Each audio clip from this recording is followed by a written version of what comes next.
রাজধানীর সড়কে আইন লঙ্ঘন করায় ৪ মাসে প্রায় ৫০,০০০ টাকা জরিমানা করেছে ঢাকা মেট্রোপলিটন পুলিশের ট্রাফিক বিভাগ।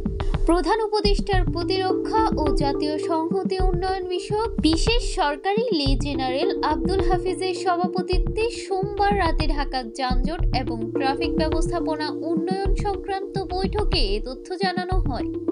বৈঠকে বলা হয়, রাজধানীর যানজট সহনীয় পর্যায়ে আনা এবং ট্রাফিক ব্যবস্থাপনা উন্নয়নের লক্ষ্যে অন্তর্বর্তী সরকার কাজ করে যাচ্ছে।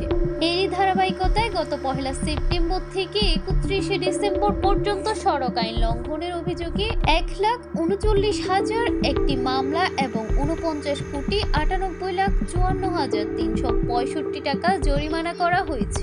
এছাড়া ৪৫,৪৫৭টি ব্যাটারি চালিত রিকশা, ৫,৯৭৯টি পায়ে চালিত রিকশার বিরুদ্ধে অভিযান পরিচালনা করেছেন ডিএমপি ট্রাফিক বিভাগ। বৈঠকে ঢাকার ট্রাফিক ব্যবস্থা উন্নয়নের জন্য সব অবৈধ যানবাহনের বিরুদ্ধে ঢাকা মেট্রোপলিটন পুলিশের চলমান অভিযান জোরদার করার সিদ্ধান্ত হয়।